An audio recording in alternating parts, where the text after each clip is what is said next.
নমস্কার বন্ধুরা, কাম্মাস কিচেনের তরফ থেকে নতুন একটা রেসিপির সঙ্গে সকলকে স্বাগত। আজকে জানাচ্ছি করবো আজকে কচুর লতি।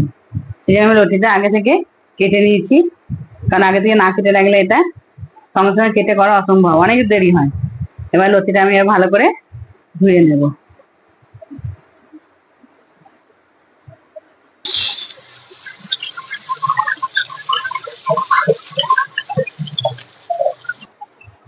লতিটা আমি ধুয়ে নেওয়ার পর কেটে নিচ্ছি পেঁয়াজ। আমি কচুর লতিটা আজকে পেঁয়াজ দিয়ে, কাঁচা লঙ্কা দিয়ে, কালো জিরে দিয়ে পুরো ভাজা করব। অনেকে সর্ষে বাটা দেয়, আমরা চাইলে সর্ষে বাটা দিতে পারি, কিন্তু আমি এতে কোনো বান্না ব্যবহার করবো না। তার জন্য রেসিপিটা স্কিপ না করে পুরোটা দেখতে হবে। কুচিয়ে নিচ্ছি পেঁয়াজ।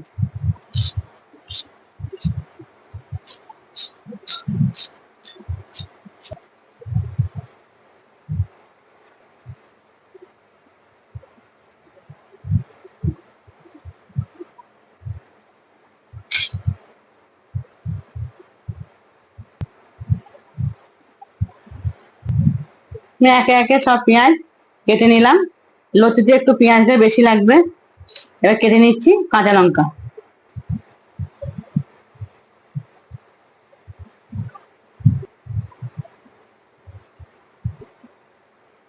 লঙ্কা কুচিয়ে নিলাম, হয়ে গেছে লঙ্কা কুচানো। আর লঙ্কাটা একটু যে যখন ঝাল খাবেন সে অনুযায়ী দেবেন। আমি একটু ঝাল বেশি খাই সেজন্য, আর কচুর লতি একটু ঝাল ঝাল ভালো লাগে সেজন্য আমি লঙ্কাটা একটু বেশি দিয়েছি। আমরা চাইলে এর থেকে কম দিতে পারেন। আমি গ্যাসটা জেলে দিচ্ছি, চাপিয়ে দিলাম কড়াই। আমি লতিটা আগে একটু সামান্য ভাপ দিয়ে নেব, তার জন্য দিয়ে দিচ্ছি কড়াইতে জল। দিয়ে দিলাম একটু জলের মধ্যে লবণ। জলটা গরম হয়ে গেছে, এবার আমি কেটে রাখা লতি দিয়ে দিচ্ছি। বেশি সেদ্ধ করব না, শুধু জলটা ফুটে ওঠা অপেক্ষা। আমি বেশি সেদ্ধ করলে পুরো একটা কচু শাক হয়ে যাবে গলে একদম। দিয়ে দিচ্ছি ঢাকা। এবার ফিরে এলাম 2 মিনিট পর। আমি 2 মিনিট একটু টকবক করে ফুটিয়ে নিয়েছি, আর ফোটাবো না। এই দেখুন কচুর লতি শক্ত আছে, অথচ একটু নরম হয়ে গেছে। এবার নামিয়ে নেব।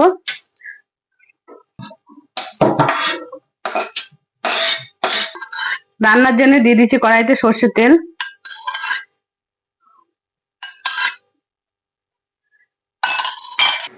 দিয়ে দিচ্ছি ফোড়নে কালো জিরে। কালো জিরেটা একটু ভাজা ভাজা করে নেব, একটু যে গন্ধটা বেরোবে কালো জিরে। খুব সুন্দর একটা গন্ধ বেরিয়ে গেছে। এবার আমি জল ঝরিয়ে রাখা কচুর লতি দিয়ে দেবো।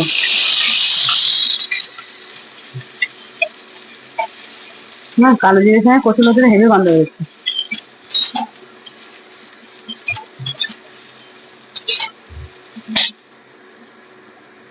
এটা একটু ভাজা ভাজা করে নেবো। এর মধ্যে আমি হলুদ নুন সব দিয়ে দিচ্ছি। আমি কচু ভাপার সময় নুন দিয়েছিলাম, সেই জন্য অল্প একটু নুন দিয়ে দিচ্ছি। দিয়ে দিচ্ছি হলুদ।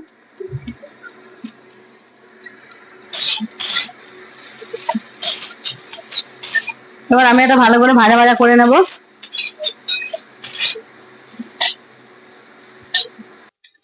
দিয়ে দিচ্ছি সামান্য একটু মিষ্টি। একটু মিষ্টি দিলে পরে এই কচুর লতির স্বাদটা আরো বাড়িয়ে দেবে। আমি কচুর লতিটা খানিকটা ভাজা ভাজা করে নিয়েছি, এখন সম্পূর্ণটা করিনি। এবার এটা আমি ঢেলে নেব।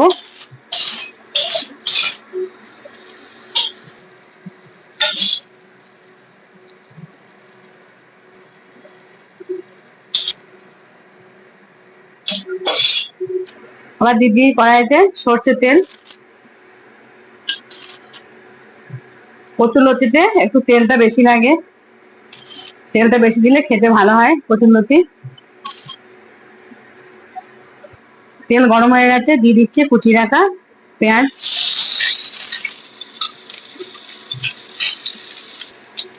দিয়ে দিচ্ছি কুচিয়ে রাখা লঙ্কা ছিঁড়ে রাখা।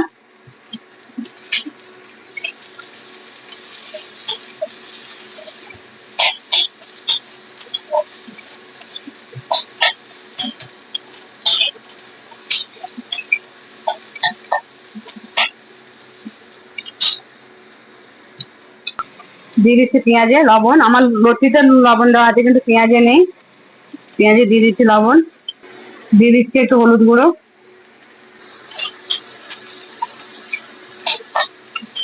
পেঁয়াজের উপর নুনটা দিয়ে দিলে তাড়াতাড়ি পেঁয়াজটা নত হয়ে যাবে। এটা ভালো করে একটু ভাজা ভাজা করে নেব।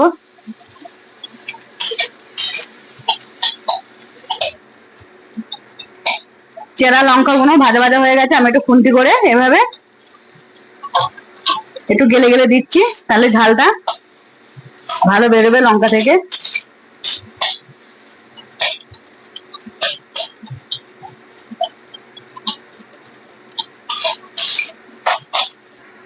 পেঁয়াজটা ভাজা হয়ে গেছে, কতটা ভেজেছি আপনাদের দেখিয়ে দিচ্ছি। এই যে এভাবে ভেজে নিয়েছি, খুব বেশি লাল না খুব সাদাও না। আবার দিয়ে দিচ্ছি ভেজে রাখা লতি, এর সঙ্গে আবার পেঁয়াজটা আর একটু ভেজে নেবো।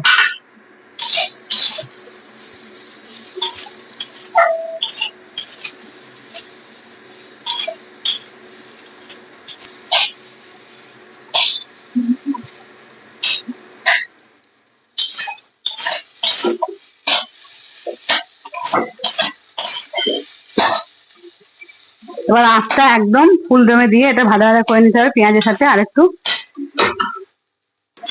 আর রান্নাটা পুরো রেডি হয়ে গেছে, পেঁয়াজের সাথে লতিগুলো আর একটু ভেজে নিলাম। এই যে এইভাবে ভাজা ভাজা আমি গ্যাস অফ করে দিচ্ছি।